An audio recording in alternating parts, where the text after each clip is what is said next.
네, 안녕하십니까. SBS 비즈 주식이 궁금할 때 그리고 머니쇼에 출연하고 있는 이영진 자문역입니다. 모두 반갑습니다. 네, 제가 오늘 7시부터 라이브 시작한다고 말씀드렸는데요. 예, 지금 입장해 있으면 되나요? 맞습니다. 지금 입장해 주시고 계시면 되시고요. 예, 모든 분들이 입장해 주신 이후에 1, 2분 정도 기다렸다가 본격적으로 브리핑을 한번 시작해 볼게요. 그래서 이제 입장해 주신 분들은 뭐 입장이라고만 가볍게 남겨주셔도 되고요. 예, 네, 반갑습니다. 네. 오늘은 이제 되게 여러 가지 이슈들이 나왔어요.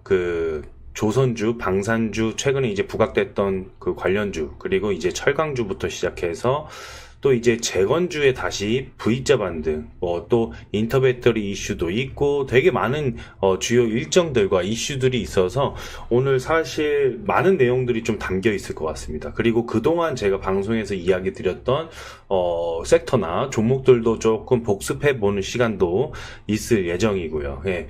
그런 부분들을 조금 우리가 다 종합적으로 사고해 보면서 다음 섹터는 또 어떤 거, 다음 주도주는 또 어떤 게 유력할지 알아보는 시간을 갖도록 하겠습니다.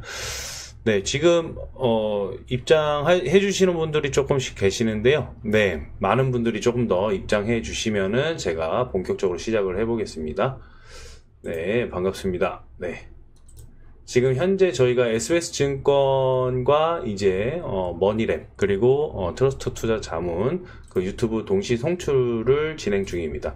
그래서 지금 외부에서 시청하시는 분들도 저희가 제도권 자문사는 양방향 소통이 됩니다. 그래서 양방향 소통 카카오톡 커뮤니티 공간에서 실시간으로 주요 종목들과 섹터들 이야기를 많이 들어보실 분들은 외부에서도 유튜브 시청하시는 분들도 상세 페이지 링크를 클릭하셔서 입장하시면은 저희와 함께 이렇게 소통을 해보실 수가 있습니다.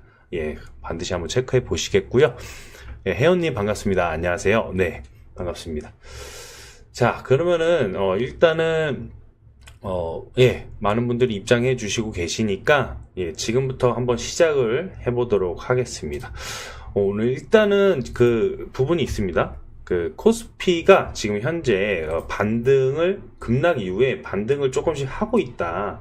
이 과정에서 무슨 이야기들이 이렇게 나왔고 어떤 그 주제들이 가장 중요했느냐 이렇게 살펴보실 필요가 있는데 우선은 저희가 이렇게 봐야 되겠습니다. 미장에서 어떤 일이 먼저 있었을까요? 그러니까 미국이 캐나다랑 멕시코에 25% 관세 이야기가 있었잖아요. 여기에서도 철강 알루미늄에 관세를 더 이렇게 매기겠다 이러니까 이쪽에서도 좀 수급이 붙었었던 부분들이 있었는데 우선 그러니까 어떻게 했냐요? 그러니까 캐나다랑 멕시코에서 그래 너네 보복 관세 때릴게 이렇게 바로 맞불을 내다 보니까 이 부분입니다. 인플레이션. 이 인플레이션 상승에 대한 압박 그리고 소비에 대한 위축 과정에서 우리가 요즘에 경계했던 경기 둔화 신호가 다시 한번 자극이 됐었던 그런 과정이 있었습니다. 사실 이 부분은 제가 지지난주 토요일 유튜브 라이브에서 세미콘 코리아에 다녀왔습니다 라고 하면서 사실 주요 종목들을 이렇게 소개해드렸지만 지금 당장은 아닐 수 있습니다. 왜냐하면 이 관세 이슈와 경기 둔화 신호가 다시금 나타날 수 있기 때문에 증시가 한번 출렁일 수 있을 거예요. 그러면은요 저희가 어떻게 해야 될까요? 지금 비중 자체를 조금 현금 비중을 남겨놨다가 이런 증시 바닥권에서 모아갈 수 있는 또 주요 종목들을 체크해 봐야 됩니다. 그래서 우리가 비중 컨트롤이 진행이 되지 않으면 상당히 조금 휘청휘청 거릴 수 있는 그런 증시였습니다. 이겠습니다. 이렇게 말씀을 드렸죠. 그리고 나서 지금 1, 2주가 지난 그런 시점에서 브리핑을 드리는 거예요. 그래서 제가 그 사이에 또 머니쇼에서 잠시 브리핑을 드렸던 과정들도 있었죠. 이런 흐름들을 저희가 복습해 보는 겁니다. 화면이 안 나온다고요? 잠시만요.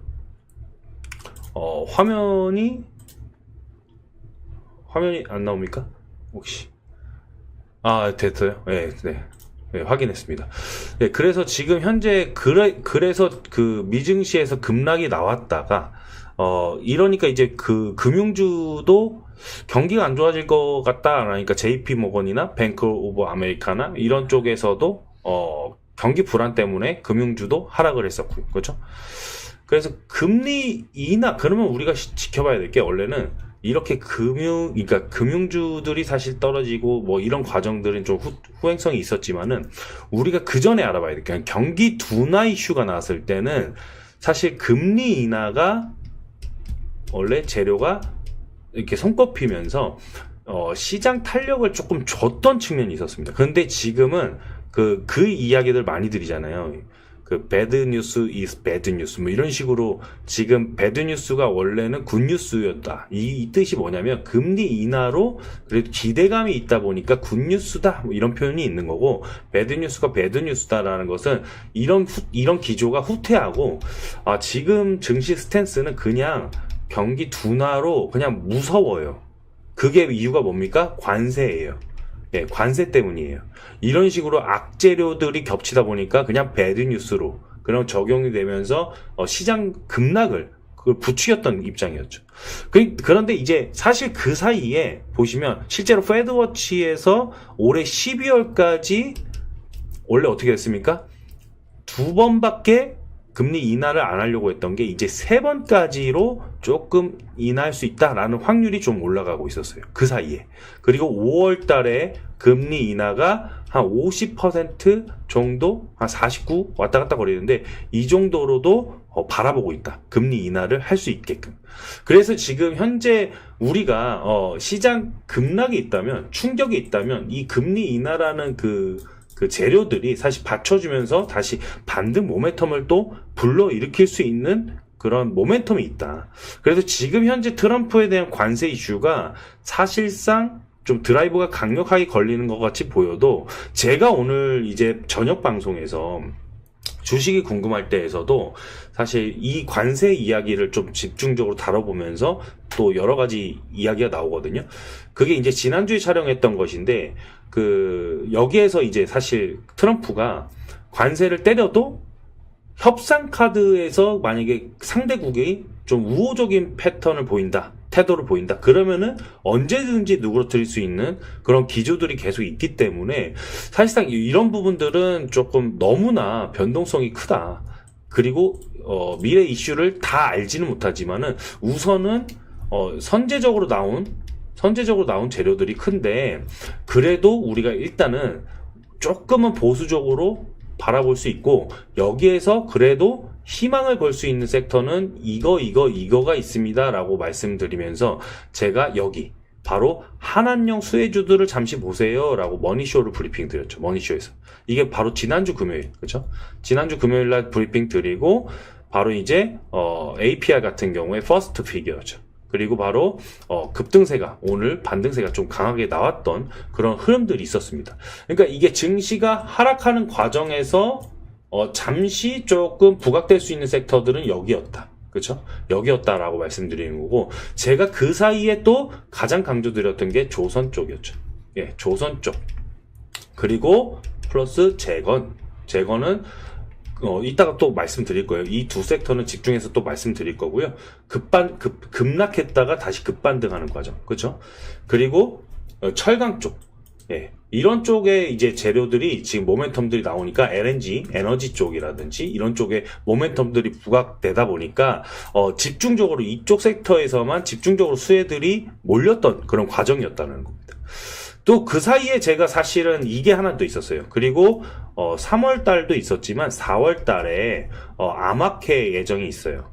그래서 그리고 3월 달에 ELCC 예정도 있는데, 여기에서 호재 대기라는 것들을 같이 보셔야 됩니다. 유한양행이나 알테오젠 이런 주요 이제 비파마 기업들을 조금 뽑아보실 수 있는데, 사실상 이제 유한양행은 전일 9.9% 반등이 나왔거든요. 그리고 알테오젠은 지금 박스권 상단을 돌파하면서 톡 튀어나오는 그런 수급 반등이 나오고 있습니다. 그래서 이런 쪽은 미래 지향적으로 조금은 대기해 보시면서, 같이 조금 살펴보시면서 지금 현재 집중할 수 있는 섹터들의 투입 비중이 조금 높아지는 그런 과정들을 우리가 살펴봐야겠다 이거죠. 그러니까 지금 일단은 그러면은 잠시 여기 먼저 살펴볼게요. 우선은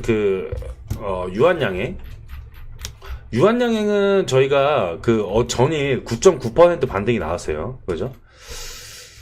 그런데 이제 알테오젠도 우리가 같이 살펴보자 이렇게 제가 체크를 드리긴 했는데 일정표를 제가 한번 쭉 나열해 드렸거든요. 여기 JP모건부터 해서 JP모건 헬스케어부터 해가지고 네, 그 다음에 이제 아스코 하케 주요 일정들이 쭉쭉 보이실 겁니다. ELCC가 바로 유럽 폐암학회 그리고 AACR 그 다음에 아스코 이렇게 있어요. 이게 바로 사실은 3월 26일부터 29일에 있는 게 바로 유럽 폐암학회입니다. 여기에서 이제 유한양행의 마리포사 OS 업데이트가 있습니다. 이게 뭐냐면은 당연히 아시다시피 레이저 티닙과 아미 반타밥 병용요법의 전체 생존 데이터를 업데이트하는 거예요. 그래서 여기에서 OS 개선과 안전성 데이터가 긍정적으로 발표한다. 그리고 글로벌 폐암 치료 시장에서 다시 한번 입지가 강화된다 라고 한다면은 모멘텀이 추가 확대될 수가 있으니까 아무래도 우리가 유한양행과 오스코텍 오스코텍에 대한 주가에도 긍정적인 요소가 있지 않겠습니까? 라고 제가 사실 생각하고 추가적인 브리핑을 좀 대기하고 있었어요. 근데 전일 바로 재료가 한번 미리 나오면서 부각이 됐더라고요. 그래서 9.9% 반등 이후에 지금 소폭 상단에서 눌려있는 그런 흐름들이 나오고 있습니다. 그리고 이제 그 유한양행 입장에서는요. 일단은 올해도 R&D 개발에 연구 개발에 이제 2,700억 원이나 쏟아부을 예정입니다. 그렇기 때문에 이게 사실 매출액의 10에서 20% 투자를 계속해서 이렇게 진행을 한다. 선순환 투자라고 진행을 한다라고 하는 건데 이게 바로 이제 라이센스 지난해 수익이 1,052억 원을 벌어들이면서 이렇게 선순환 투자가 굴러갈 수 있는 부분들 이런 부분들이 좀 주의할 수 있겠고 사실 알테오젠이 이제 그리고 사실 제가 아스코라고 이렇게 기입을 해놨지만은 AACR, 미국 암연구학회, 여기에서도 이제 데이터 발생을 할 수가 있겠지만은 여기 바로 아스코 학회에서 아무래도 조금 더 주요 이슈가 나올 수 있는 부분이 있는데요. 우선은 여기죠. 바로 키트로다. 이 키트로다 SC 임상 3상.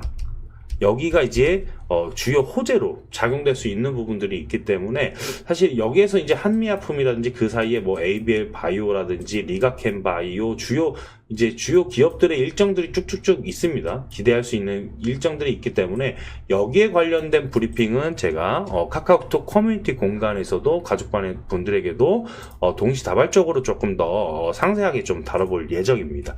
그래서 저번에 이제 그래서 머니쇼에서 브리핑 드렸던 내용들 중에서 사실 복귀해 보시면 이런 내용이 있었다라는 것이었고요. 그렇죠? 그리고 이제 추가적으로 이제 비올 같은 종목들 바닥권에서 지금 눌러붙어 있거든요. 그런 종목들이 이번에 이제 키메스 2025 일정도 있고요. 지금 현재 인터배터리 오늘부터 바로 개막했습니다. 그렇죠? 그래서 이런 그 주요 학회 그리고 박람회 이런 일정들에 따라서 어떤 이슈들이 나오면서 어떤 종목들이 부각될 수 있을지를 우리가 같이 공부를 하셔야지만 단기적인 그리고 수익적인 종목들도 성과가 좀 단기적으로 좀 빠르게 나올 수 있다라는 것이죠. 그렇죠? 그런 부분들을 우리가 한번 살펴보실 필요가 있다. 그래서 일단은 지금 저희가 시황 얘기 말씀드리다가 이렇게 왔는데 오늘 그래서 주요하게 다뤄볼 거는 조선주 그리고 재건주 이쪽에서 이야기가 조금 딥하게 들어갈 거예요. 네, 그리고 이제 그 시황 이야기를 조금 더 추가적으로 드리자면은 오늘 그래서 일단은 지금 저희가 그 전부터 사실 3월에 멕시코, 캐나다 25% 관세를 도입한다 이렇게 이야기가 나와서 이미 진행을 해버렸잖아요. 근데 이 이야기가 사실 4월 달로 미뤄졌었다 뭐 이야기가 살짝 나왔었어요. 그런데 갑자기 트럼프가 아무래도 펜타닐 때문에 화가 많이 난 것 같아요. 그래서 다시 3월로 복귀한다 뭐 이런 식으로 왔다 갔다 하면서 괜히 이미 있었던 재료인데 증시 하락을 부추겼던 그런 요인 중에 또 하나가 됐단 말이죠. 사실 이제 이 펜타닐 관련해서는 이 멕시코 쪽으로 그리고 캐나다 쪽으로 유통이 되는 이쪽에서 사실 너네가 그걸 다 막는다면은 다시 관세를 부과했던 것들을 조금 완화시켜 줄 수 있어 라고 이야기를 또 했던 적이 있었고요. 또 오늘 같은 경우에 미증시가 급락을 했다가 반등했다가 다시 하락해서 마감했잖아요. 그런데 시간 외에 주요 종목들이 올라간 이유 중에 하나가 바로 미 상무부 장관 하워드 루트닉의 발언이 있었습니다. 그러니까 결국에는 멕시코, 캐나다 너네 다시 또 유예시킬 수 있거나 아니면 조금 완화시킬 수 있어. 뭐 이런 이야기들이 계속 왔다 갔다 하다 보니까 증시에서도 출렁출렁이는 모습이 계속 나오는 거죠. 그래서 우리가 4월에 있을 우리나라에도 속할 수 있는 그런 우려감이 있잖아요. 4월에 있을 상호관세. 이 이야기도 사실은 부과할 수 있다가 어떻게 또 완화시켜줄 수 있을지 모른다. 라는 게 또 우리가 한번 살펴볼 수 있는 그런 내용이기 때문에 너무 지레짐작해서 너무나 겁을 심하게 먹을지는 않아도 되겠다. 약간 이런 기조로 우리가 바라볼 수는 있을 것 같습니다. 그래서 일단은 이런 흐름들이 있는데 오늘 보시면은 그 트럼프 연설 요약에서 보시면 관세 부과로 약간의 혼란이 있을 수 있었지만은 결국에는 미국에서는 더 이익이 될 거야. 그러니까 지금 증시 잠깐 힘든 거 나중에 봐봐. 나 분명히 더 이득을 챙겨가지고 쟁취해가지고 미국 아메리카 승리를 만들겠다. 다시 뭐 이런 기조로 브리핑을 했었고요. 그리고 또 국채금리가 하락한 점이 긍정적으로 평가되고 있었다. 이러면서 칭찬을 했었고 인플레이션 그 과거 정부 탓하면서 계속 인플레이션 그래도 잡을 거다. 그래서 에너지 가격을 낮추면은 물가도 내려가기 때문에 한번 우리가 어떻게 드라이브 거는지 봐라. 이렇게 이야기가 나왔었고요. 그 다음에 이제 반도체법. 여기서 우리가 조금 겁을 먹고 있긴 합니다. 그런데 이야기가 있었어요. 그러니까 그 돈으로 차라리 부채 줄이는 게 낫다. 반도체법은 폐지해버리겠다. 이러면서 드라이브를 좀 강하게 거는데 여기에서 이제 우리가 조금 염려되는 게 있어요. 그리고 그 이야기에 이어서 이 이야기가 있었거든요. 그 미국이 군사적으로 지원을 받으면서도 관세는 4배나 부과하고 있다? 뭐 이런 이야기들이 연계해서 좀 있었습니다. 근데 여기서 우리나라가 좀 억울한 부분이 있어요. 그래서 그거를 한번 짚어드릴 거 하는데 일단은 한국이 미국에 대해서 4배나 높은 관세를 부과하고 있다? 사실 이제 그러니까 우리가 군사적으로 도와주고 있는데 미국이 이건 너무 불공평해 이런 입장이거든요. 이런 논리로 이제 상호 관세를 매기겠다고 약간 으름장을 내놓는 겁니다. 일단 근데 여기서 트럼프 말이 진짜 맞는지 팩트 체크를 한번 해볼 필요가 있습니다. 그러니까 여기서는 이제 한국이 평균적으로 최국 대회를 해주는 관세율이 13.4%라고 합니다. 그 미국 평균이 MFN 관세율이 이제 3.3%. 그럼 계산기를 뚫어보면은 4배가 맞는 것 같이 보여요. 그래서 트럼프 말이 맞다라고 이렇게 보실 수가 있는데 여기서 중요한 게 뭐냐면 한미 FTA 체결 이후에 미국에서 수입되는 제품들의 평균 0.79% 관세율밖에 매기지 않고 있다는 사실. 그러니까 거의 사실상 0%대라는 얘기죠. 그러니까 이런 부분들을 조금 묵과한 겁니다. 그래서 FTA 덕분에 대부분의 미국산 제품이 무관세로 들어오고 있다는 것이었고 트럼프가 얘기한 그 4배 차이는 그냥 장부상에 찍혀있는 명목 관세일 뿐입니다. 그래서 실제로는 FTA 협정에 따라서 거의 의미가 없다라는 겁니다. 그래서 이런 팩트들을 계속 조목조목 따져줘야 돼요. 그러니까 그럼 트럼프가 으름장을 놨다가 그래? 그래? 계속 이러면서 후퇴했다가 다시 또 다른 걸로 빌미 잡고 근데 여기서 우리 정부가 계속해서 체크를 해줘야 돼요. 정말 그런 부분들이 그냥 눈탱이만 맞으면 정말 안 되는 부분이거든요. 그런 부분들을 우리가 조금 체크를 해줘야 되겠고 우선 여기서 이제 트럼프가 당연히 미국 우선주의를 내세우기 위해서 상호 관세를 매기려고 하는 그런 드라이브는 조금 이어질 수밖에 없습니다. 그러니까 너네 물건에 너네가 10% 매기고 있어? 그러면 우리도 10% 매길 거야. 뭐 이런 거예요. 그러니까 이게 바로 이제 보복 전쟁, 보복 무역 과세 뭐 이런 것도 최근 중국에서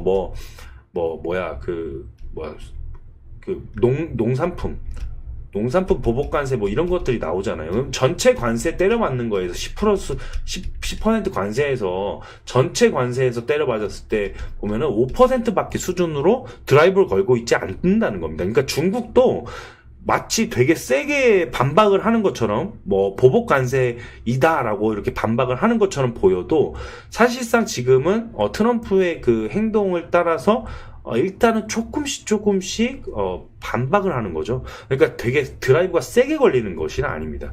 그런 부분들 때문에 우리가 조금 이슈에 따라서 지레 짐작해서 조금 겁을 먹는다라는 것들이 있는 것이고요. 그러니까 이런 발언들이 나올 때마다 사실상 이제 지금 현재 수출 기업들, 거기에 직격탄을 맞고 있는 수출 기업들이 아무래도 조금 출렁출렁이고 있는 건 사실이에요. 그러니까 제가 오늘 그 주식이 궁금할 때에서도 말씀을 드리겠지만 지금 멕시코, 캐나다 이쪽에서도 이제 관세 이야기가 전부터 있었다 보니까 여기에 직결되는 자동차 기업들, 이런 기업들이 먼저 주가가 하락했던 그런 과정들도 있었거든요. 그리고 현재 우리나라 대미 수출 비중이 18.7%까지나 올라와 있는 입장에서 자동차라든지 전자제품 그리고 반도체까지 미국에 얼마나 많이 팔고 있는 과정이겠습니까? 그러니까 여기에서 이제 현대차나 삼성전자나 LG전자 뭐 이런 기업들이 상대적으로 조금 긴장감이 좀 올라와 있다라고 볼 수는 있는 것이죠. 그래서 이런 부분들이 아무래도 그 전에 반도체 섹터의 레거시가 그래도 하반기 3분기부터는 다시 돌아나갈 수 있다. 그리고 HBM도 다시 한번 불을 지폈었는데 엔비디아 실적도 잘 나왔었는데 등등등. 그런데 이런 것들이 엔비디아 실적 잘 나와서 반등이 나왔지만 바로 급락했던 이유가 뭐겠습니까? 다 관세입니다. 예. 관세 이슈가 발목을 지금 현재 잡고 있는 것이고, 이런 것들이 지금 기조가 이렇게 하나씩 풀려나갈 수 있는 그런 가능성도 같이 있으면서 우리가 동시다발적으로 메커니즘을 좀 따져봐야 된다는 것이죠. 그래서 이런 쪽에 이제 사실은 드라이브를 강력하게 걸기보다는 우리가 재료가 있던 그 조선, 그렇죠? 조선 그리고 재건, 이런 이슈들이 있는 그런 기업들의 비중을 조금 집중하고 있으시자라는 뜻에서 지금 최근 브리핑이 이어졌었던 부분이었었습니다. 여기까지 이해가 되시죠? 자, 그러면은 일단은 지금 트럼프 입장에서는 이런 기조를 계속해서 그래도 보이고 있다 보니까 우리가 단기적으로 수출주들에 대한 신중한 접근들이 좀 필요한 입장이다. 그리고 경기 둔화 우려가 반영된 종목들 중에서 과도한 조정이 있다. 라고 한다면 이것은 오히려 제가 말씀드렸던 반대 기조도 생각을 해보면서 저가 매수에 대한 기회를 동시다발적으로 살펴볼 필요가 있다. 여기서 반도체, 자동차 등의 수출 비중이 높은 기업들 장기적으로 재료 해소 이후에 반등 가능성을 같이 한번 생각해 보셔야겠다라는 겁니다. 그리고 그 전에 오늘 되게 강력한 이제 모멘텀이 나타났었던 바로 여기입니다. 네. 한국이 알래스카 가스관 사업에 참여하고 싶어한다. 수조 달러 규모의 투자 예상된다. 라는 이슈가 있었죠. 여기서 이제 그 전에 사실상 그 대왕고래 프로젝트에 엮여 있었던 그런 종목들, 가스관, 그렇죠? 이런 종목들이 그 물량이 고스란히 엑시트가 되지 않는 상태에서 사실상 급반등이 나타나는 그런 과정으로 풀이가 됐었습니다. 그래서 이제 뭐 브리핑 드렸던 내용 중에서 사실상 이제 포스코 인터내셔널, 그 다음에 넥스틸, 포스코 인터내셔널, 넥스틸 이런 기업들이 메인 픽으로 먼저 반등이 강하게 나왔었던 것이고요. 그 다음에 이제 연속해서 동양철관, 그 다음에 하이스틸, 그 다음에 화성밸브, 이런 것들이 사실 대왕고래 때문에 내려가서 올라올 기미가 전혀 안 보이고 있었거든요. 그런데 이런 기업들이 이제 상한가, 대동스틸까지 이제 상한가 근처까지 가면서 이런 기업들이 부각됐다. 그리고 휴스틸이라든지 DK랑, 이런 문백철강, 이런 기업들도 급반등세가 같이 나타났다 이겁니다. 그래서 이런 기업들이 이제 트럼프 2기 행정부의 정책 기조가 그 LNG 및 에너지 운반 수요 증가를 촉진할 가능성이 계속해서 제기가 되면서 관련 종목들에 대한 동성화인텍, 제가 말씀을 드렸잖아요. 11월 이때부터 바닥권에서 체크드렸던, 그리고 연속해서 저희가 한국카본, 이런 기업들로 하여금 이제 LNG 섹터에서 집중을 하고 있었는데, 사실상 이런 기조들이 이어지면서 그 다음에 어떻게 됐죠? 이런 기업들이 이제 철강 쪽으로도 바로 연속해서 이제 수급들이 이어지는 과정들, 그리고 여기에서 LNG와 연결된 조선기자재, 조선기자재, 여기서 제가 뭐 1승, 2승, 3승, 4승 계속 뭐 6승 7승 하시자 했는데 7승에는 안타깝게 실패했지만 앞으로 한 번 더 보겠습니다 이랬는데 그런 것들이 이제 8승 9승까지 나올 수 있는 그런 모멘텀이 확산됐던 그런 과정들이 있었더라고요. 그죠? 그러면서 이제 보셨던 그런 과정들이 있었고 여기에서 사실 저희가 그 재건 쪽으로 다음에 이어질 텐데 이 재건 쪽에 이 이야기가 있기 전에 포스코 인터내셔널 여기에서 특히 이제 우크라 재건과 연결될 수 있었던 그런 포스코 재건 그 인터내셔널의 재료가 있었어요. 그래서 여기에 그 협력해서 도로 복구 사업을 공동으로 추진하면서 재건주로도 잠재력을 좀 급부상할 수 있는 그런 종목이 있어서 저희가 그런 종목들에 좀 같이 집중했었던 과정들이 있었죠. 그래서 일단은 우크라 재건 이야기를 다시 한번 꺼내 들어야 되겠습니다. 일단은 저희가 안타까운 소식이 중간에 한번 있었죠. 그러니까 우크라 재건을 꺼내 들면서 젤런스키와 트럼프 회담이 완전 파국에 치달았다 이런 이슈들이 있었는데 그 매스컴에서는 정말 안 좋게 계속해서 이야기를 하더라고요. 당연히 그게 파국이었기 때문에 이게 막 옆에서 그 보좌관들이 막 젤런스키를 엄청나게 공격을 하는데 심지어 이제 복장 문제까지도 공격을 하고요. 우리는 뭐 여기 이제 백악관에 들어오려면은 그 정장을 입어야 된다. 근데 이게 과연 군복은 안 입었지만 그래도 이런 검은색 셔츠가 말이 되느냐 뭐 이런 이야기부터 시작을 해가지고 인격 모독 비슷한 이야기들 그런 발언들도 사실은 있었어요. 그러면서 사실은 젤런스키가 그 모든 것들을 다 참으면서 오케이 하겠습니다. 이렇게 하기에는 조금 애매한 입장이기도 했어요. 보니까. 그런데 젤런스키 입장에서는 사실상 그 으름장을 같이 놓으면서 막 언성도 높아졌었는데 제가 그 기조가 끝난 이후에 바로 브리핑을 드렸었거든요. 기억나시나요? 그러니까 아무리 젤런스키와 트럼프의 회담이 이렇게 안 좋게 끝났어도 트럼프는 당연히 군사 지원을 끊는다고 다음에 속보가 나올 것이고요. 젤런스키는 결국에는 지금까지 러시아와의 그 3년간의 전투에서 버틸 수 있었던 건 사실 미국에 대한 원조 지원이었거든요. 근데 그런 것들을 다 무시하면서 너네랑 이제 필요 없어. 이렇게 기조를 바로 180도로 바꿀 수가 없는 입장이라고 말씀을 드렸어요. 그렇기 때문에 급락 이후에 급반등이 어디서 나온지 살펴보셔야 됩니다. 라고 말씀을 드렸는데 아니나 다를까 하루 이틀 있다가 바로 미국 우크라 광물 협정 이르면 몇 시간 내에 타결 가능성 있다라고 이야기가 나왔죠. 그게 이제 전일 급락 이후에 반등점이 이상하게 강하다 이런 느낌처럼 바라봤었는데 이 이야기가 바로 오늘 오전장 시작하기 전에 나왔던 기사였어요. 그리고 이제 트럼프가 이제 협약서를 제시를 할 때도 이야기가 또 있었어요. 젤렌스키가 서신을 통해서 광물 협상을 서명하겠다. 러시아도 이에 따라서 긍정적이다 라고 하면서 재건주의 슈팅이 한 번 더 나왔었죠. 그렇죠? 그러니까 이런 식으로 해석을 해야 됩니다. 어떤 이슈가 나왔을 때 너무 무서워서 그 포지션을 다 정리를 하느냐 아니면 이거는 기회다라고 보면서 우리가 저점 매수를 추가적으로 할 수 있는 그런 모멘텀으로 해석을 하느냐. 그런데 모든 그 매스컴이나 뭐 여러 이제 주요 정보처를 보면은 되게 안 좋을 거야 라고만 이야기를 하더라고요. 그러니까 이런 과정이 오히려 기회다라고 이야기를 하는 그런 매스컴은 없었습니다. 그리고 저희가 계속해서 그 과정을 브리핑 드렸었는데 결국에는 기회로 다가오면서 그 관련주들이 반등이 좀 강하게 나왔던 부분이 있었죠. 그래서 지금 현재 트럼프는 러시아 우크라이나 발언에서 러시아 평화 준비에 대한 강력한 시사를 내비쳤습니다. 그래서 오늘 젤렌스키로부터 중요한 서한을 받았기 때문에 우리가 광물 거래에서 서명할 준비가 되었다. 그렇게 해서 기조를 반대로 바꿔버렸죠. 그래서 이 협상 테이블에서 다시 한번 서명을 하고요. 그러면 다시 한번 이야기가 나올 겁니다. 지금 오큐파이드 된 러시아 쪽에서 점령된 이 빨간색 지역들. 여기서 돈바스에 그 히토류가 많이 묻혀있다.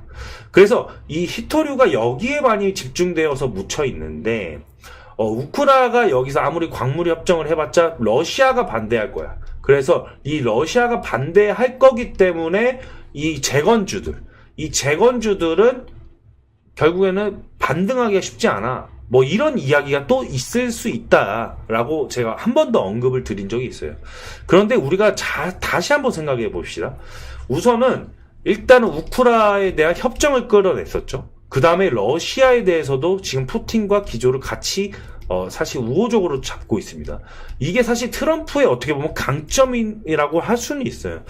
이쪽에서 우리가 지금 너네한테 엄청난 자원을 투자했기 때문에 너네는 우리 자원을 이제 회수해줘야 되고, 그 다음에 러시아 너네는 일단은 우호적이야. 왜냐면 너네는 우리가 이 우크라이나를 도와줬지만 너네한테 직접적으로 돈 드린 건 없어. 그쵸? 그러니까 너네는 그래 일단은 우호적이야. 대신 이제 화해해볼까? 이런 거예요.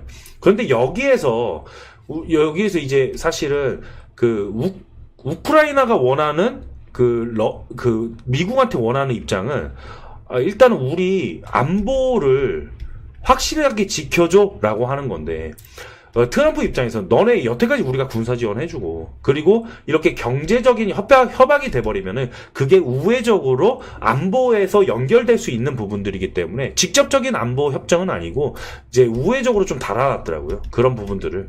그래서 이런 것들을 너네가 만족해야 될 거야 라고 이제 이야기를 했는데, 그런 부분들을 젤렌스키 입장에서는 당연히 안 받아들일 거다라고 이제 이야기가 전부터 있긴 했었어요. 그러면서 사실은 이렇게 됐는데 결국에는 이 트럼프의 노림수에 어떻게 보면 빠졌다라고 볼 수는 있거든요.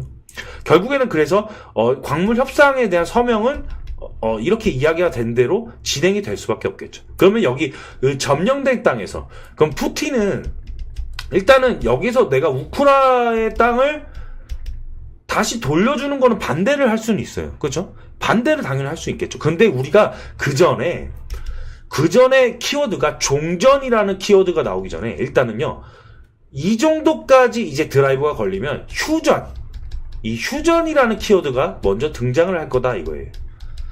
휴전이라는 것은 이제 뭐 젤렌스키도 이야기했는데 공중전이나 이런 것들은 좀 일단은 우리가 안 하겠다라는 그런 일단은 우선적인 서명을 하겠다 뭐 이런 것들이 있었어요. 그러니까 그런 것들이 더 나아가서 플러스 알파가 휴전이라는 키워드입니다. 그러니까 우리나라도 이제 38선을 이렇게 그어버리고, 그죠? 그 다음에 휴전국이잖아요, 휴전국. 그 다음부터는 사실은 재건에 대한 착수는 여기 뒷땅부터는요, 키우다 이런 주요 도시들이라든지 이런 지역들은요, 재건이라는 키워드는 먼저 들어갈 수가 있어요. 그러니까 재건에 대한 드라이브는 들어갈 수가 있다는 겁니다. 여기서부터는. 그러면 재건에 대한 드라이브가 들어가면서 그 다음에 이제 추가적인 협상이 여기 광물 쪽 자원에 대한 협상이 들어가는 거겠죠. 그렇죠? 이런 부분들이 이제 추가적으로 어떻게 트럼프가 푸틴과 그 다음에 젤렌스키와 협상이 이어지는지는 추가적으로 보기는 해야 되겠지만은 우리는 우선적으로 들어갈 키워드는 여기서 휴전이다라는 거예요. 휴전. 그렇죠?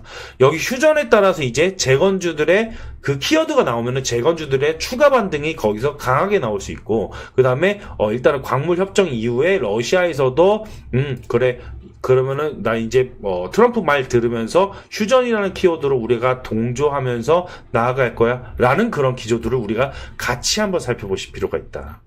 일단은 재건주는 여기까지 바라봐야 됩니다. 그렇죠?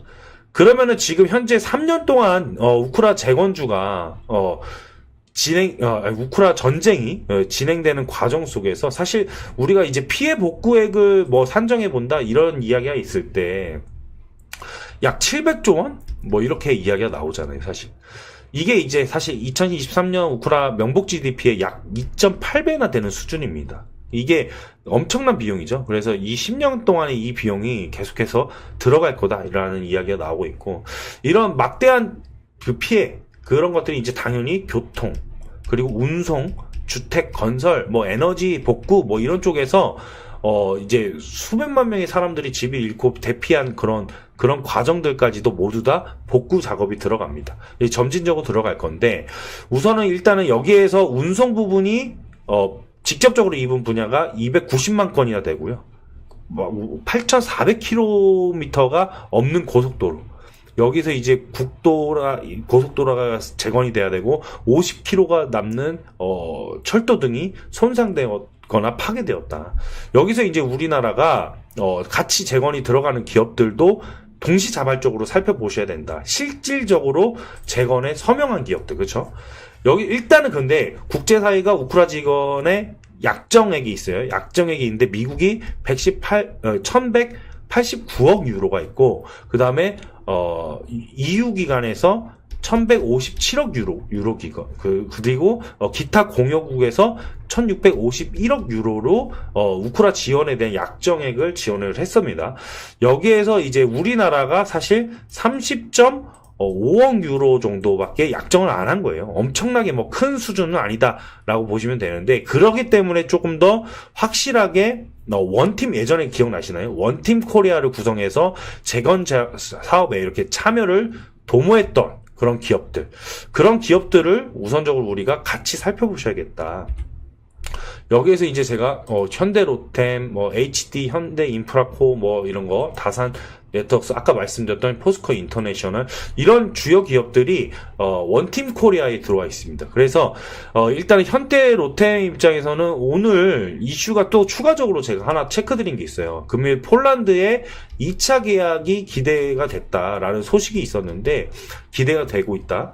그러니까 이게 K2전자부터 시작해서 여러 가지 또 추가적인 방산 이슈가 나온다. 이 방산 이슈가 저희가 그 사이에 잠깐 말씀을 드릴 게 있어요. 이게 뭐냐면 일단은 젤런스키와 이제 트럼프가 파국으로 치닫는 그런 회담 이후에 젤런스키가 이제 사실 EU로 돌아가서 각국 주요 이제 기업들이 이제 대통령들과 함께 만찬을 나눴었잖아요. 그리고 이제 영국에서도 이렇게 보듬고 안아주면서 우리가 적극적으로 도와줄게라고 이렇게 위로를 해줬는데, 그럼에도 불구하고 EU에서 트럼프를 직접적으로 공격을 사실 못해요. 관세 이야기도 있고 이러다 보니까. 그럴 때 잠깐 EU 관련된 그 방산주들이 급등을 했던 과정들이 있었습니다. 그렇죠? 그러면서 국장에서 방산주들이 덩달아서 저희가 이제 월요일에 휴장이었죠. 대체 요일로. 그리고 이렇게 화요일에 급반등이 나왔는데, 여기에서 이제 부각됐던 종목들 당연히 하나 에어로스페이스, 그리고 현대로템, 그리고 LIG 넥스원, 이런 메이저 기업들이요. 그렇죠? 이런 메이저 기업들, 하나 시스템부터 시작해서요. 그렇죠? 이런 기업들이 다시 반등이 또 바로 나오기 시작했고, 현대로템은 그 다음에 재건과 그 다음에 추가적인 폴란드 2차 계약 소식들 대기할 수 있는 그런 기업들이 있다. 기대 이슈들이 있다.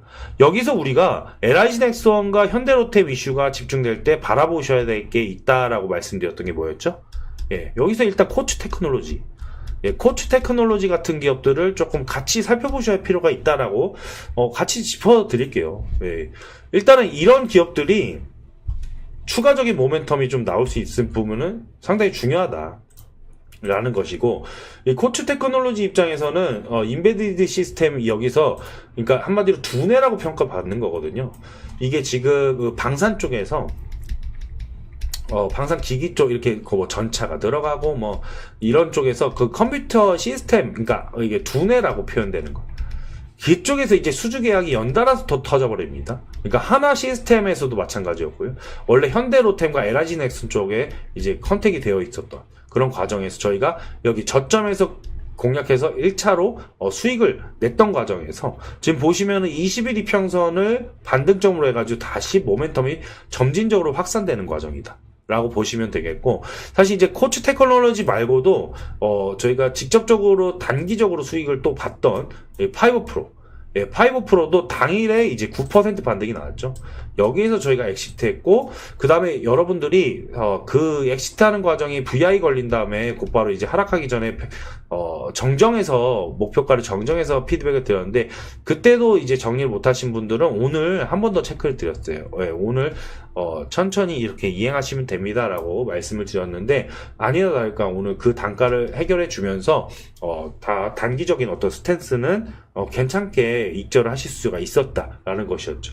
그리고 하나 더 이제 바라볼 수 있었던 게 파이브 프로도 이제 이런 주요 메이저 기업들과 연계가 돼 있습니다. 그래서 제가 장중에 체크드리는 내용들 잘 살펴보셔야 되겠고, 그 다음에 퍼스텍까지는 하나 더 체크해 드리려고 했는데, 오늘 이렇게 제가 주요하게 바라보는 이 단기 박스권 상단을 바로 돌파하는 흐름이 나왔습니다. 그러니까 이렇게 돌파하는 흐름이 나올 때 저는 맥점이라고 보거든요.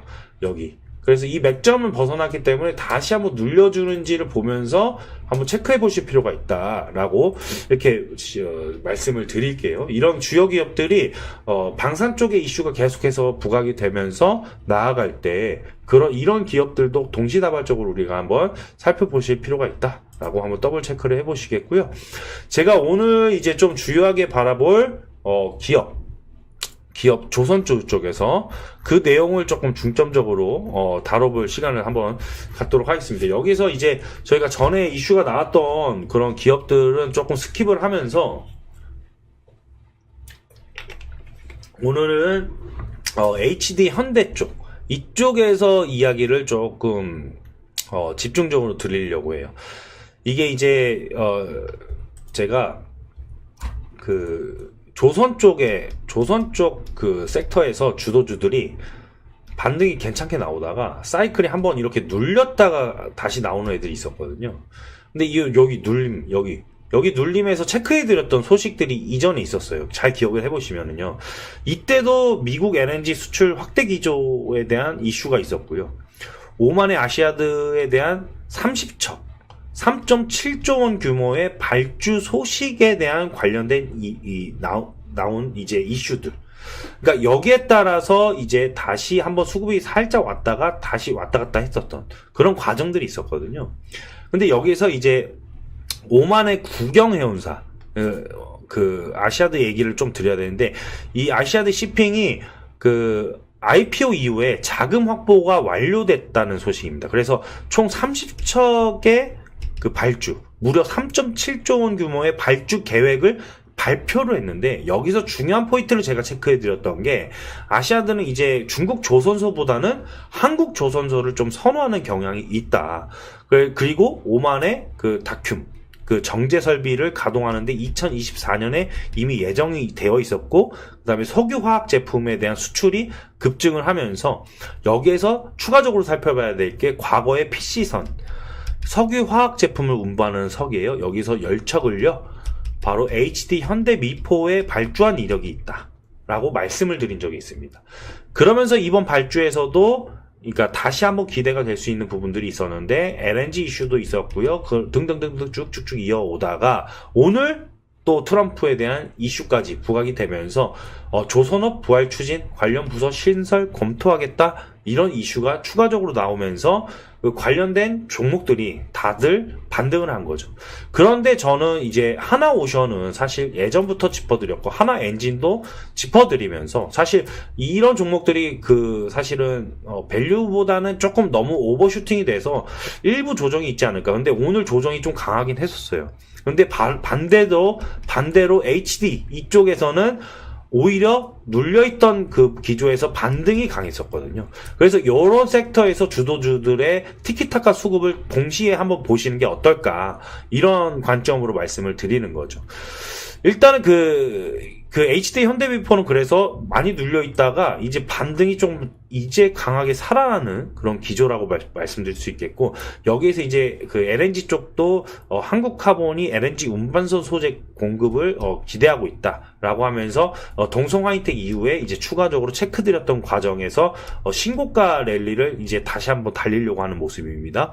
그리고 여기에서 이제 또 LNG선 건조에서 HD 현대중공업과 HD 현대 마린솔루션 LNG선 관련 기술에서 연속해서 이제 저희가 바라볼 수 있는데, 여기에서 우리가 이 이야기를 빼놓으면은 조금 섭할 수 있다. 앞으로의 엄청난 트렌드적으로 자리매김할 수 있는 이야기들, 바로 여기서 이 이야기가 등장합니다.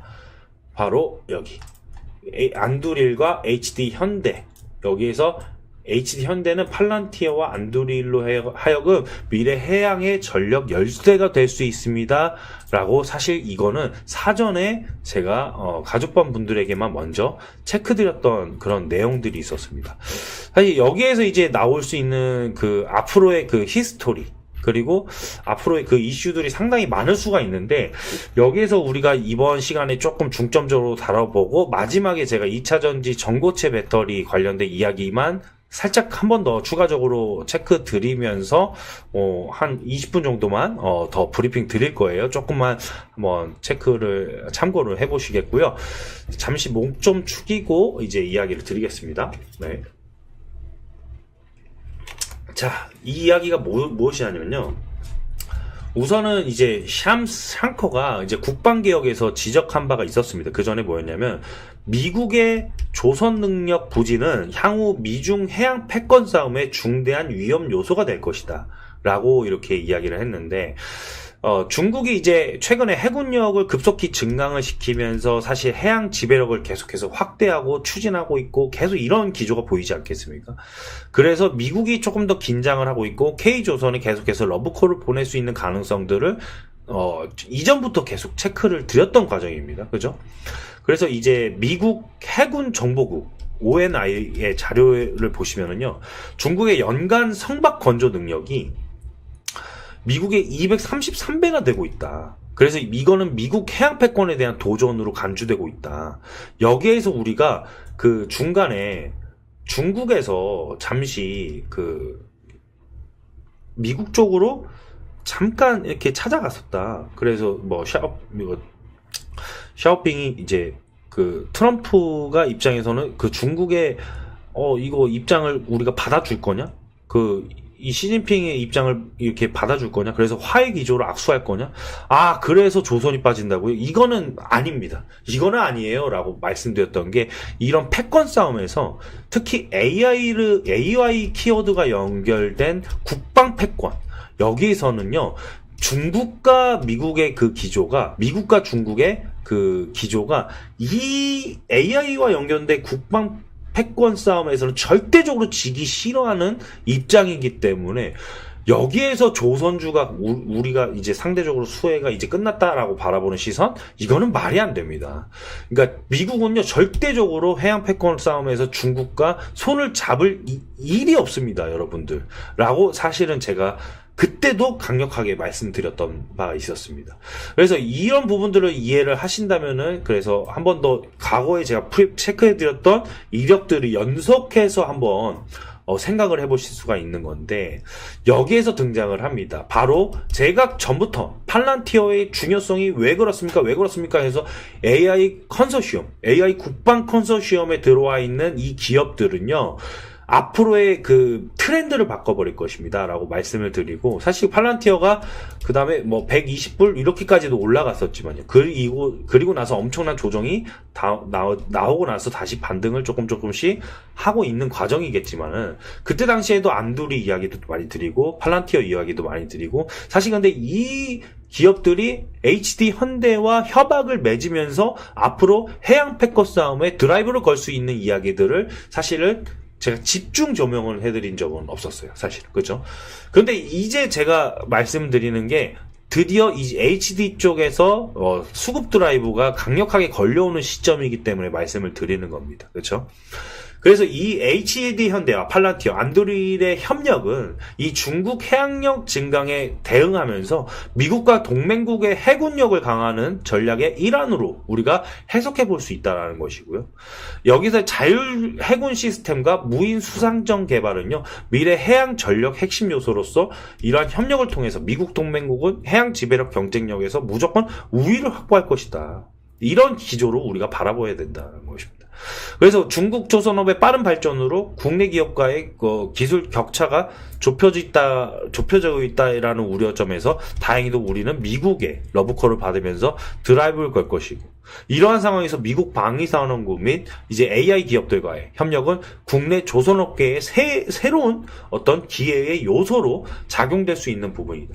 단순히 그냥 러브콜이 아닙니다. 그러니까 단순히 그냥 러브콜을 보내는 게 아니에요. 이런 패권 싸움의 그 히스토리를 아셔야지 이 수혜 기업들이 앞으로 엄청난 모멘텀이 더 한번 부각될 수 있겠구나라고 느끼실 수가 있는 겁니다. 그래서 저희가 조정 구간에서 어떻게 됐습니까? 벌써 비중이 기존 가족분들을 8%나 차버렸어요. 그렇죠? 이런 기업들이기 때문에 눌렸을 때는 기회다라고 볼 수가 있는 것이죠. 그렇지 않으면은요, 이제 비중을 담아갈 수는 없어요. 예, 그러면은 비중을 잠시 스테이를 해놓고 다른 쪽에 집중을 했다가 그 다음에 이제 나중에 키워드를 꺼내야 되는 것인데 이게 밸류적으로 눌렸을 때마다 괜찮대라고 느꼈을 때는 이런 이제 히스토리를 알고서 이 정도 가격이면 너무 빅세일인데? 라고 느낄 수가 있기 때문에 여러분과 그것이 이제 소통이 맞아졌을 때 아하 이렇구나 라고 받아들일 수가 있는 게 더 중요한 거예요. 그래서 이제 가족분들은 항시 이제 텔레그램이나 이런 정보들을 더블 체크해 주셨으면 좋겠다라고 말씀을 드렸던 것이고요. 일단은 이 HD 현대 입장에서 우리가 얼마나 기술력이 뛰어나냐 뭐 이런 이야기를 조금 더 추가적으로 드리자면은 일단은 HD 현대에서 건조 속도를 한번 체크를 해볼게요. 울산 조선소에서 한 번에 20척이 이제 건조가 된다 이런 이야기 있잖아요. 그러니까 미국은 1년에 4에서 5척 정도만 그렇게 진행이 됩니다. 근데 울산 조선소에서 한 번에 20척이 건조가 된다. 이게 비교가 안 되는 것이죠. 그리고 HD 현대가 만든 바로 이지스 구축함이라고 정조 대왕함이라고 들어보셨을 수도 있습니다. 이것을 미국에서 만들면요 가격은 2배 이상 받아버려요. 그리고 건조 기간은 1.3배는 조금 더 길어지겠지만요. 가격이 2배 이상 점프해버립니다. 그런데 왜 바로 수출을 안 하냐? 이게 이제 여기서 중요한 게 미국의 법률. 여기서 미국 배는 일단 미국에서만 만들 수 있다. 이런 그런 대통령 특별 승인이 없으면은 해외 건조는 안 되는 부분들. 이런 부분들이 있기 때문에 여기에서 바로 트럼프가 바로 조선업 부활을 추진을 하면서 관련 부서에 대한 신설 검토를 하면서 이런 법 제정 부분들을 건드릴 거라는 말이죠. 그러면은 연속해서 바로 우리가 바라봐야 될 게 바로 HD 현대 이쪽에서도 하나 오션이 엄청나게 부각을 받았던 것처럼 동시다발적으로 체크를 하셔야 된다라는 겁니다. 그리고 이제 이런 부분들이 이제 우리가 말씀드렸다시피 LNG에 대한 이슈들 그리고 계속해서 운반선 이야기들부터 시작해서 아까 말씀드렸던 오만의 아시아드 이야기들 이런 것들이 추가적으로 모멘텀이 더 붙어버리면은 확실히 오만 초대형 발주들 소식부터 해가지고 이쪽에서 고부가 가치 선박이 수주 경쟁력이 높아지면서 수혜를 계속해서 받을 입장이다라고 우리가 같이 이해해 보실 수 있다. 여기까지 한번 체크를 해보시겠고요. 그리고 이제 마지막 끝으로 보셔야 될 게 이겁니다. 오늘 보시면은 제가 2차전지 섹터는 제가 지난주가 아니죠. 한 2주 3주 전이었나요 벌써? 네, LG 에너지 솔루션 이야기를 또 드리면서 토요타와 2조 원 규모의 배터리 공급 계약에 대한 체결 소식을 한번 체크해드리면서 그 다음에 연속해서 저희가 카카오 커뮤니티에서도 마찬가지로 같이 체크 드렸어요. 인터배터리에서는 46파이 원통형, 이 원통형 배터리가 이슈가 될 것이고요. 여기서 대장주가 또 TCCT라든지 상신 EDP, 그 다음에 신흥 SEC 이 세대 강자가 있습니다. 라고 체크를 드렸어요. 그렇죠? 그리고 또 한 번 전고체 배터리가 이슈가 또 한 번 돌 수가 있습니다. 그때 당시에는 LG 에너지 솔루션과 토요타 이 이슈를 체크해드리면서 이거 LG 엔솔향 배터리 관련주는 이미 지금 그때 당시 올라가고 있거든요. 근데 제가 다시 한번 전고체 체크해드릴게요. 전고체는 그때 내렸어요. 조정이 있습니다. 여러분들. 그러면은 이거를 쫓지 마시고요. 여기 전고체를 다시 한번 쫓으시다. 이렇게 말씀드렸죠. 그래서 레이크 머트리얼스, 이스페 스페셜 케미칼. 여기에서 우리가 대장주를 바라보시면서요. 이수는 제가 LG 엔솔향이라고 또 체크를 드렸고요. 그렇죠? 여기서 우리가 주도주를 바라보시면서요. 동시다발적으로 한농화성을 체크해 보시죠 라고 하면서요. 한농화성 이때 이 가격이었어요. 이 가격이었는데 16,000원 부근이었죠. 근데 어느새 21,000원 가까이 2만원을 돌파하면서 27% 파동이 나와버렸더라. 그렇죠? 그 영상 이후에 같이 영상을 참고하시면서 공부하신 분들은 이런 과정으로 나아간다 라는 것이고요. 오늘도 아니나 다를까 증시가 살아나면서 엄청난 눌림이 한번 나왔었거든요. 근데 반등세가 강하게 한번 튀어나왔었습니다. 한농화성. 그죠? 이수 스페셜 이런 식으로 튀어나왔는데 향후의 움직임은 지금 인터배터리가 오늘부터 개최된 이후에 어떤 이슈가 나오는지 한번 체크해 봐야 된다. 그런데 제가 동시다발적으로 제 머릿속에서 한번 체크드렸던 그 이슈가 있었어요. 그러니까 체크해 볼 만한 이슈가 있었다. 그게 뭐였냐면 바로 SK온에 대한 이야기가 아직은 부각이 안 됐다라고 하면서 조금 이상했었거든요. 그래서 아니나 다를까 이것도 장중에는 체크해드렸는데 여기에 연속해서 나올 수 있는 종목을 하나 놓친 게 하나 있습니다. 바로 M+입니다. 일단은 우리가 이렇게 생각해 봅시다. 그러니까 LG 엔솔 이슈가 나왔습니다. 그러면 LG 엔솔 향 종목들이 급반등이 나오겠죠. 삼성 SDI도 마찬가지입니다. 삼성 SDI에 이슈가 있다. 급반등. 그러면 SK온에 대한 이슈가 있다? 그러면 SK온에 대한 그 밸류체인 기업 중에 M+, 이렇게 바라보실 필요가 있다라는 거예요. 전부터 우리가 계속 공부했던 내용이거든요. SK온에 대한 이슈가 뭐가 나왔냐면 바로 4680 원터리 배터리 양산을 준비하고 있다라는 거예요. 원래는 그러니까 드라이브가 LG엔솔과 삼성 SDI가 더 강하게 걸릴 수밖에 없었던 과정이 있었거든요. 그리고 여기서도 4680 마찬가지 뿐만 아니라 전고체 이슈도 이쪽 두 기업도 마찬가지고 ESS 쪽도 이 두 기업이 가장 메인 트랙이 되기는 합니다. 그런데 SK온도 만만치는 않아요. 그래서 SK온에 대한 이번 46파이 이야기를 보시면은요. 이미 개발은 완료되어 있고, 그러니까 양산이 준비 중이다. 이런 겁니다. 그래서 양산 레코드에 가져가기 위해서 내부적으로 생산 기술성을 좀 잡아서 차별화된 기술과 그런 부분들이 진행 중이다. 그래서 시장에서 지금 현재 주력하고 있는 SK 입장에서는 파우치형보다 그 원톤형 배터리에 대한 수요가 조금 높아지기 때문에 아무래도 46파이에 대한 개발 속도를 그렇게 내는 과정에서 그래서 양산에 준비하기다. 뭐 이런 이슈가 나오니까 M+에서 이슈가 바로 나와봤죠. 바로 M+ 전고체 배터리 조립 장비 수주 및 사업 확장 이렇게 돼버렸다. 바로 N+ 전고체 배터리 조립 장비 수주 및 사업 확장 소식이 떠버렸습니다. 그러니까 이게 바로 전고체 배터리 조립 장비를 수주하면서 국내 배터리 제조 대기업으로부터 전고체 배터리 조립 장비를 수주한다. 그래서 턴키 조립 라인을 계약 체결하고 이렇게 이력이 있어서 그렇게 해서 드라이브를 건다. 라고 이렇게 이야기가 나오는데 이게 대기업이 바로 SK온이에요. SK온의 밸류 체인이 있기 때문이죠. M+는 저희가 제도권 자문사 저희가 장점이 NDR을 진행을 합니다. NDR을 진행을 하면 기업의 이제 주요 임원진이 와서 브리핑을 하는데 이번에 사실은 저희가 약간은 제가 주력으로 사실은 살짝 다음 순환매로 기대했던 것은 이번에 M+였어요. M+가 NDR이 이제 잡혀 있고 그 다음에 주요 일정에 맞춰서 브리핑을 드리려고 했는데 이슈가 바로 나와버렸기 때문에 일단은 NDR에 참석을 할지 안 할지는 모르겠어요. 그러니까 저는 이 메커니즘을 이용을 하려고 한 거죠. LG엔솔 그 다음에 삼성 SDI 이슈, 그 다음에 SK온 이 이슈에는 M+ 보시죠. 이 메커니즘을 말씀을 드리려고 했는데 오늘 일단은 이런 주요 이슈가 있으면서 장중에 급반등이 한번 나왔던 그런 과정들 보시면은요, 12%에, 지금 장중에 엄청나게 눌려 있었잖아요.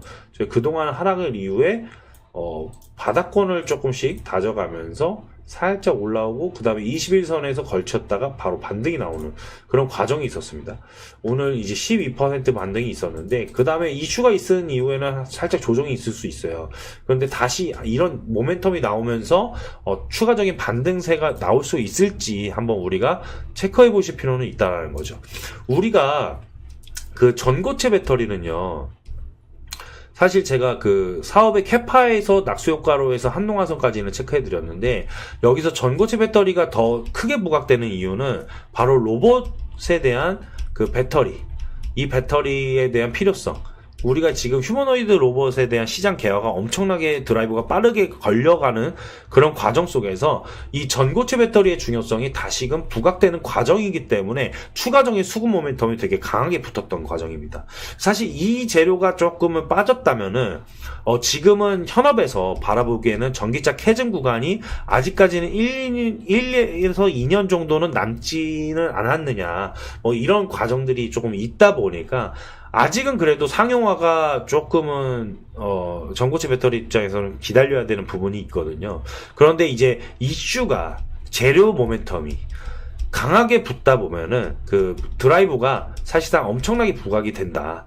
그리고 여기에서 전고체 배터리에 대한 중요성이 다시금 나올 수 있는 것이고, 우리는 여기서 그 캐즘 구간이 확실히 있다 보니까 장비주 중에서도 실적이 사실 퍼포먼스가 엄청나게 좋았던, 그래서 주가 하방 능력을 견고하게 받쳐주면서 전고체 배터리 이슈에서 추가적인 이제 모멘텀이 걸릴 수 있는 종목들을 체크하면서 바로 잡았는데 바로 연속해서 좀 성과가 나올 수 있는 그런 과정에서 대기 중이더라고요. 그래서 이런 부분들이 금주에 만약에 엑시트가 되거나, 네, 그렇게 된다면 또 이 소중한 현금들을 선순환하면서 그 다음 종목들을 잡아가는데 계속해서 저희가 최선의 노력을 다하고 있다라고 말씀을 드리면서, 네, 이상으로 이제 영상을 마치려고 합니다. 그래서 지금까지 말씀드렸던 이제 여러 종목들과 그 섹터들, 그리고 여기에 따라서 이제 우리가 공부해야 될 내용들이 상당히 많았는데, 이 다음 순서를 하면서 계속해서 저희가 기다렸던 그 과정을 통해서